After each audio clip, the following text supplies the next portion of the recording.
Hey guys, we're gonna do a different video today as a little impromptu thing, but I've been asked about this a lot over the weekend, and I thought this was a really good topic. So instead of talking about miniature painting today, we're gonna talk about the new tariffs on, well, on everything from the USA and how it affects, USA and Canada when it comes to playing Warhammer.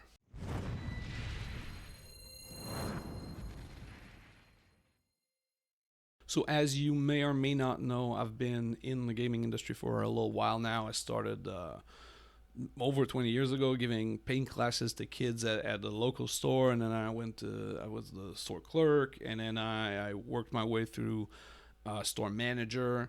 I worked in at a gaming manufacturer. I worked with a warehouse for a little while, and for the past like 8 years, I've owned and operated a game store that I've just like recently sold. So I'm no stranger to the tabletop gaming business, and I've been in it for more than half my life at this point. So believe it or not, I learned a thing or two completely by accident, but still. So I wanted to talk about that because it comes up, and it's a little bit of uncertainty because we're not really accustomed to any of this. And so what does it mean for you, and what does it mean for your local game store, right? So if we pull the curtain back a little bit, the first thing that you have to know is if you're in Canada or in the USA, every Warhammer product that you get, whether you buy it from your local game store or you get it from Warhammer.com, is coming from Memphis, right? They have a big warehouse in Memphis, and that's where all of their like Games Workshop North America is the Memphis like branch, if you will. So everything that's coming in, except like a few little pirate tricks that you can pull sometimes, it's coming from Memphis. So we're all kind of subject to this, meaning in Canada there's no Games Workshop Canada anymore. I think that closed in like 2010 or something like that. But it used to be a thing. We'll talk more about that later. So everything that we get here, Canada, USA, is from Memphis, and obviously Memphis gets this from the UK. So let's talk about the US first because they're kind of the main actors in this, right? They're the reason why we're here. Uh, in the U.S., as I just said, everything goes from the Memphis warehouse. So why we're kind of lucky, I guess, in the Warhammer industry is because Games Workshop for years have been like kind of having this like hometown pride of we make everything in the UK. We don't like outsource from China, or almost don't outsource from China. Everything is UK made. Because almost all of the plastic kits that you get, they're all made in the UK. The China like plastic business is really more for like terrain, like big boxes and big kits, and books. So books are kind of exempt from tariffs. The big plastic kits is really the only thing that comes from China. So either these kits are gonna come and be priced like way more competitively, or they're just gonna not release any more of these kits. Like we might see a drought of these big terrain kits for the couple like foreseeable future, or they're gonna be priced a little bit heavier. So the main game by itself is pretty much not 100% tariffs free because they're still gonna be impacted, but contrarily to most of the rest of the gaming industry, we're pretty unscathed because a lot of board games, like a lot of board game components, like especially like cardstock and custom plastic insert and packaging, is mostly made in China. There's almost no way around it. All the gaming aids essentially are all made in China for the most part. So we might see a drop in this because that's what's being heavily taxed. But also we might see a lot of other brands get inside this little trouble because now their stuff that's made in China is getting heavily taxed, so they have to pivot, and so that's going to be kind of an interesting thing. And I say this from an outsider because if you're the owner or working for one of those brands, it's scary fucking times. For us, we're getting off lightly because the UK is still on a pretty lower end of the tariffs with like 10%. So all of this stuff is 10%. Coming into the US. Realistically, this will not change. Maybe we'll see like a blanket price hike. Like Games Workshop raises price every year, so it wouldn't be common. I don't think they're gonna do a massive one just because they are in a great position. especially when you compare it to all the other alternatives out there, which they are not, in the great position that they are, so they can just flex on them. Yeah, for us, it's like business as usual.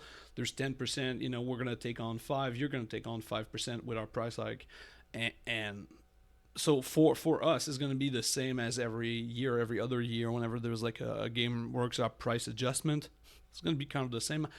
Maybe they go overboard. Maybe they go crazy. Go, hey, 10%, everybody, maybe 20. Who cares?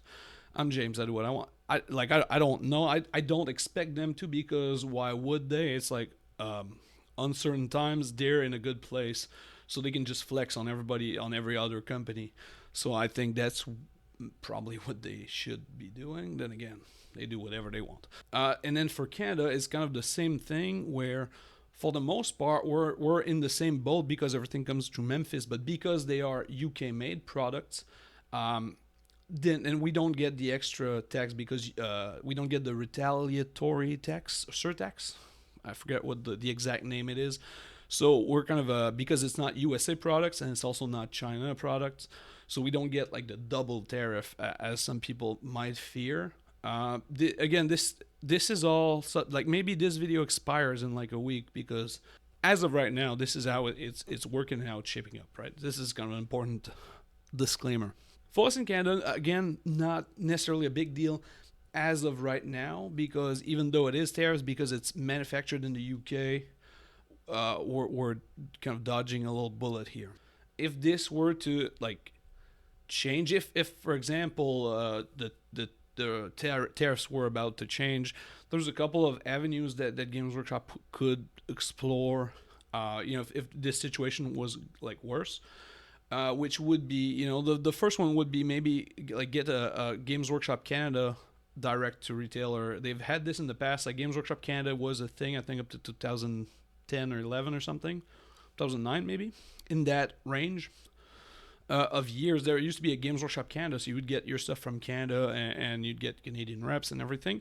So that company existed, that framework exists, and so that would kind of bypass for us Canadian. It would bypass the U.S. tariffs situation, because we would kind of cut out the middleman here. The other option would simply be that the UK starts to supply Canada by itself, right? Instead of going through Memphis, we go through Nottingham or wherever, and that's what we do. In my mind, and as again, this is where I've seen a couple in 20 years. I doubt that either of these options is going to happen. I think for Games Workshop, it's going to be business as usual. And the reason I say this is because Games Workshop is not like a very flexible corporation where like it's changing their systems and everything. It's a big boat to turn, and so they tend to not do it. And we saw this in the COVID years, where when COVID happened, Games Workshop had like a lot of incentive to change how it was, because their system was kind of not the best at dealing. And we're still seeing this with the way that the new releases are spaced out, and the way that stores have to kind of do their pre-orders and everything. They had a chance to change the way that they wanted to do during COVID, and they didn't do it. So are they going to do it for, most likely a 4-year thing at best? So, I don't want to get like super political in this. I know the gaming industry. I don't know anything about trade wars except the stuff from Star Wars 1, right? I'm not too sure like how much Games Workshop want to put stock into this and go, we're changing everything to palliate this. They don't seem like that kind of company, as they've demonstrated in the past that they are not that kind of company.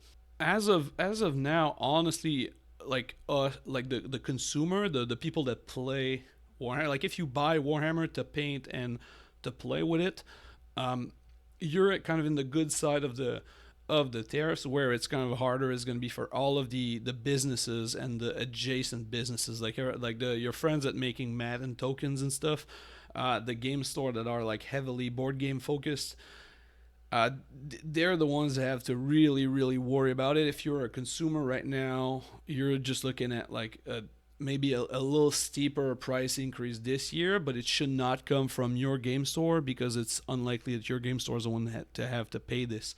It's going to be either the whole chain or just the Games Workshop part. So that was kind of a little bit of a too long did read form of video. I hope I made this quite clear and quite straightforward. I don't like big words and stuff. I tried to keep everything down to layman's terms.